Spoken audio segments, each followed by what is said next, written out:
جو جسم ہے نا جی، قادر و قدیر رب کی قدرت اور اس کی تقسیم دیکھو، درمیان میں اس نے ہمارے ناف رکھی ہے، دونی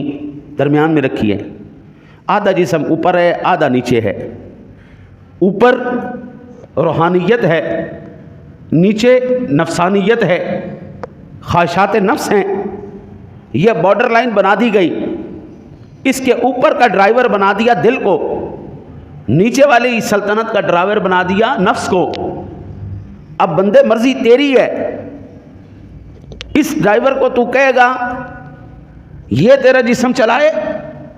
یا اس ناف کے نیچے نفس بیٹھا ہے اس نفس کو تو کہے گا تو چلا۔ جب اس کے ہاتھ میں سٹیئرنگ ہوتا ہے حضرت، پھر انسان عبادات کرتا ہے، ریاضت کرتا ہے، صلہ رحمی کرتا ہے، حلال کماتا ہے، بندہ صدقہ خیرات کرتا ہے۔